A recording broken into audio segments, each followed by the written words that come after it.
السلام علیکم۔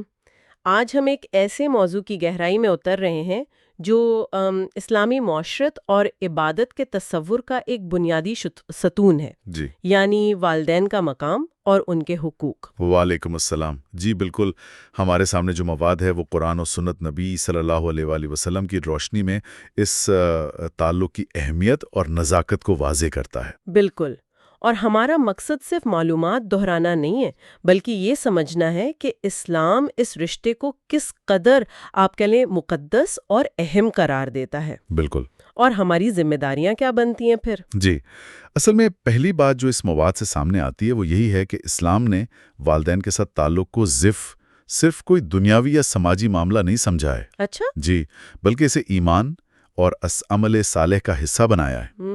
یہ ایک ایسی ذمہ داری ہے جس پر آپ دیکھیں گے غیر معمولی زور دیا گیا ہے۔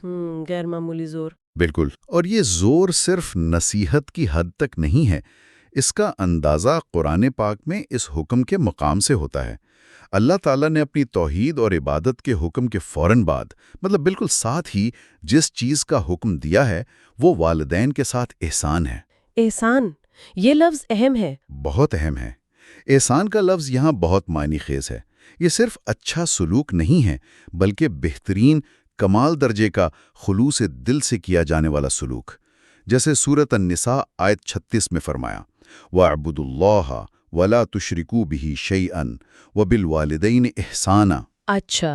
یعنی اللہ کی عبادت کرو اور اس کے ساتھ کسی کو شریک نہ ٹھہراؤ، جو کہ سب سے بڑا گناہ یعنی شرک ہے، اس سے بچو، اور پھر اس کے فوراً بعد والدین کے ساتھ احسان کرو۔ تو یہ ترتیب، یعنی توحید جو اسلام کی بالکل بنیاد ہے، اس کے فوراً بعد والدین سے بہترین سلوک کا حکم، یہ تو واقعی غور طلب ہے۔ جی بالکل، اور یہ صرف ایک جگہ نہیں، سورۃ بنی اسرائیل کی آیت 23 میں بھی یہی ترتیب اور تاکید ملتی ہے۔ اچھا، وہاں کیا فرمایا؟ وہاں فرمایا، وَقَضَىٰ رَبُّكَ أَلَّا تَعْبُدُوا إِلَّا إِيَّاهُ وَبِالْوَالِدَيْنِ إِحْسَانًا، اور تمہارے رب نے فیصلہ کر دیا ہے کہ تم اس کے سوا کسی کی عبادت نہ کرو اور والدین کے ساتھ احسان کرو۔ تو پھر وہی بات، عبادت الہی کے بعد دوسرا بڑا حکم والدین سے نیکی ہے۔ تو یہ جوڑ، یہ ترتیب، یہ خود ہی والدین کے مقام کی بلندی کو واضح کر رہی ہے نا؟ بالکل، یہ ان کے حق کی عظمت کو واضح کرنے کے لیے کافی ہے۔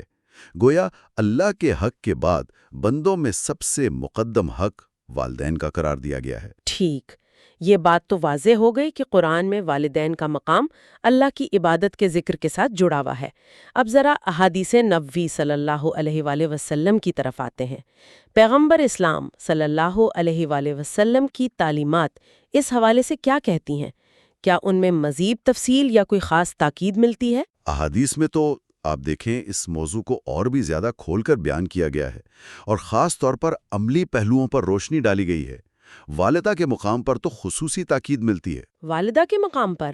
جی، ایک بہت مشہور حدیث ہے جو صحیح بخاری اور صحیح مسلم دونوں مستند کتابوں میں موجود ہے، مطلب یہ متفق علیہ حدیث ہے۔ اچھا، صحیح۔ ایک صحابی نے نبی کریم صلی اللہ علیہ وسلم سے پوچھا کہ لوگوں میں میرے بہترین سلوک کا سب سے زیادہ حقدار کون ہے؟ آپ صلی اللہ علیہ وسلم نے فرمایا، تمہاری ماں۔ صحابی نے پوچھا، پھر کون؟ آپ صلی اللہ علیہ وسلم نے پھر فرمایا، تمہاری ماں۔ دوسری بار بھی؟ جی۔ صحابی نے تیسری بار پوچھا، پھر کون؟ آپ صلی اللہ علیہ وسلم نے پھر وہی جواب دیا، تمہاری ماں۔ جب چوتھی بار پوچھا گیا تب آپ صلی اللہ علیہ وسلم نے فرمایا، تمہارا باپ۔ 3 بار ماں کا ذکر اور پھر والد کا۔ اس تکرار میں کیا حکمت ہو سکتی ہے؟ یہ تو ماں کے حق کو غیر معمولی اہمیت دیتا ہے۔ بالکل، علماء اس کی حکمت یہ بیان کرتے ہیں کہ ماں وہ جو تخلیق اور پرورش کے مراحل ہیں نا، ان میں بے پناہ مشقت برداشت کرتی ہے۔ جی۔ حمل کی تکلیف، پھر ولادت کی صعوبت، پھر دودھ پلانا اور راتوں کو جاگ کر بچے کی دیکھ بھال کرنا، یہ سب مشقتیں ہیں۔ صحیح۔ یہ وہ اضافی تکالیف ہیں جو عام طور پر والد کے مقابلے میں ماں زیادہ اٹھاتی ہے، تو اسلام نے ان قربانیوں کا اعتراف کرتے ہوئے ماں کا حق فائق رکھا۔ لیکن والد کا حق بھی کم نہیں کیا، جیسا آپ نے کہا۔ نہیں، بالکل کم نہیں کیا۔ والد کے حق کے بارے میں کیا رہنمائی ملتی ہے؟ جی، والد کے مقام اور ان کی خوشنودی کی اہمیت بھی بہت واضح ہے۔ جامع ترمذی کی ایک روایت میں نبی کریم صلی اللہ علیہ وسلم کا ارشاد ہے، رب کی رضا والد کی رضا میں ہے، اور رب کی ناراضگی والد کی ناراضگی میں ہے۔ اللہ اکبر۔ جی، یہ حدیث والد کی اطاعت اور ان کا احترام کرنے کی اہمیت کو اجاگر کرتی ہے۔ گویا والد کو خوش رکھنا اللہ کو خوش رکھنے کے مترادف ہے، بشرطے کہ وہ کسی ناجائز بات کا حکم نہ دے رہے ہوں۔ تو توازن یہ ہوا کہ ماں کا حق خدمت اور قربانیوں کے اطراف میں زیادہ ہے، لیکن والد کی رضامندی اللہ کی رضامندی کا ذریعہ ہے۔ بالکل صحیح۔ تو قرآن اور حدیث دونوں مل کر ایک مکمل تصویر پیش کرتے ہیں۔ والدین کا احترام، ان کی خدمت اور ان کی خوشنودی حاصل کرنا یہ دین کا بنیادی تقاضا ہے۔ اب ان کے جو ٹھوس حقوق ہیں، جن کا ذکر ہمارے پاس موجود مواد میں کیا گیا ہے، وہ کیا ہیں؟ اگر ان کی ایک فہرست سی ہمارے سامنے آ جائے تو سمجھنا شاید زیادہ آسان ہوگا۔ جی، مواد میں کئی کلیدی حقوق کا ذکر ہے جو اولاد پر لازم ہے۔ نمبر 1 تو ہے اطاعت، اوبیڈینس۔ اطاعت یہ پہلا اور بنیادی حق ہے۔ والدین کے جائز احکامات کو ماننا، ان کی بات پر عمل کرنا۔ البتہ یہ اطاعت معروف یعنی نیکی کے کاموں میں ہے۔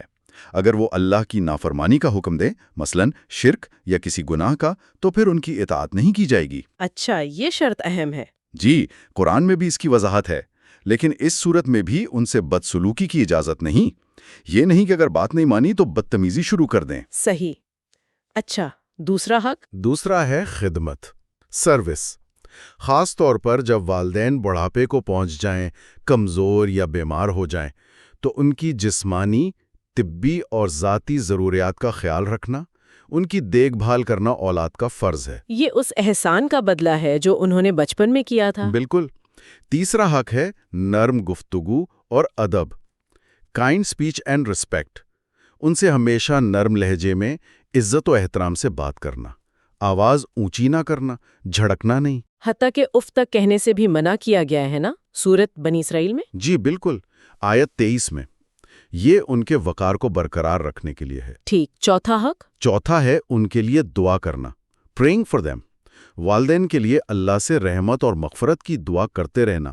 قرآن نے تو خاص دعا بھی سکھائی، رب ارحمہما کما ربیانی صغیرہ۔ اے میرے رب، ان دونوں پر رحم فرما جیسا کہ انہوں نے مجھے بچپن میں رحمت و شفقت سے پالا تھا۔ جی، یہ دعا ان کی زندگی میں اور ان کے وفات کے بعد بھی جاری رکھنی چاہیے۔ اچھا، اور؟ پانچواں ہے مالی اور جذباتی ضروریات کا خیال رکھنا، فائنینشیل اینڈ ایموشنل سپورٹ۔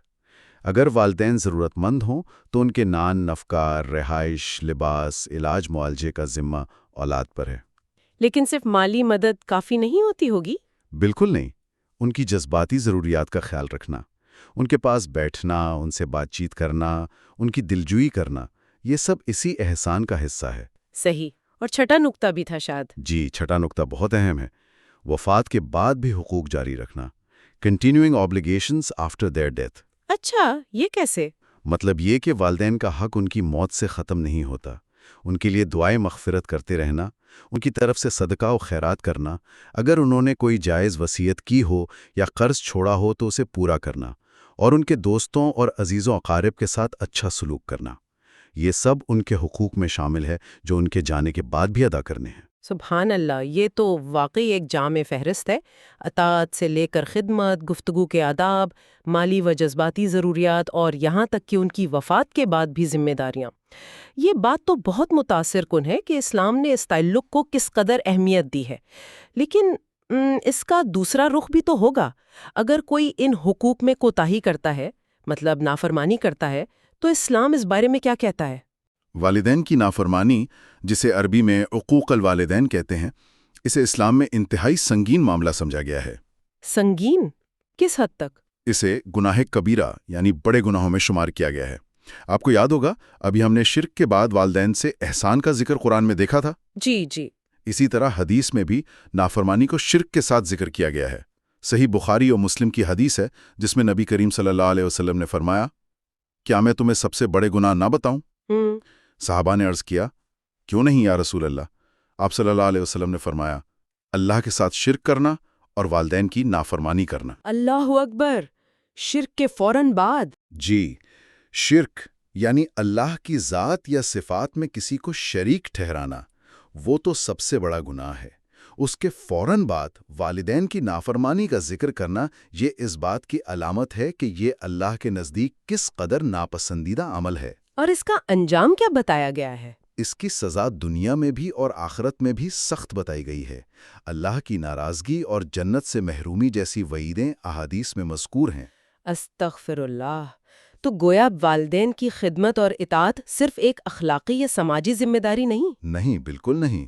بلکہ یہ براہ راست ایمان کا تقاضا ہے اور اس کا تعلق اللہ کی رضا اور ناراضگی سے ہے۔ بالکل، یہ تعلق اتنا مرکزی ہے کہ اس پر عمل پیرا ہونا اللہ کی خوشنودی اور جنت کے حصول کا ایک اہم ذریعہ ہے، اور اس میں کوتاہی اللہ کی ناراضگی اور عذاب کا سبب بن سکتی ہے۔ تو یہ ایک طرح سے اس محنت اور شفقت کا تسلسل ہے جو والدین نے اولاد کے لیے کی۔ جی، انہوں نے بچپن میں پالا پوسا، ہر طرح سے خیال رکھا، تو اب اولاد کی باری ہے کہ وہ ان کے بڑھاپے، کمزوری اور ضرورت کے وقت ان کا سہارا بنے، ان کا احترام کریں اور ان کی خدمت کو اپنے لیے سعادت سمجھیں۔ اور جیسا کہ آپ نے پہلے بھی ذکر کیا، یہ ذمہ داری صرف ان کی زندگی تک محدود نہیں ہے۔ نہیں، بالکل نہیں۔ ان کے جانے کے بعد بھی دعاؤں، ان کی طرف سے نیک اعمال اور ان کے تعلقات کو نبھانے کی صورت میں جاری رہتی ہے۔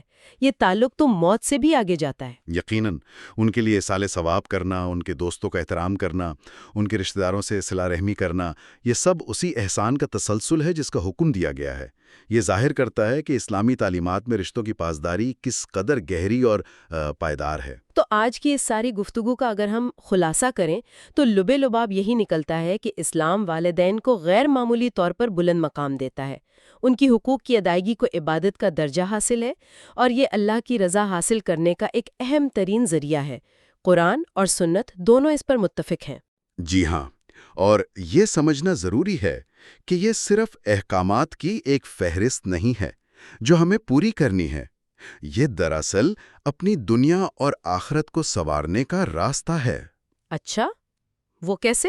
دیکھیں، والدین کی خدمت سے اللہ راضی ہوتا ہے، زندگی میں برکت آتی ہے، مشکلات آسان ہوتی ہیں، اور ان کی دعا، خاص طور پر ماں کی دعا، اولاد کے حق میں قبولیت کا خاص درجہ رکھتی ہے۔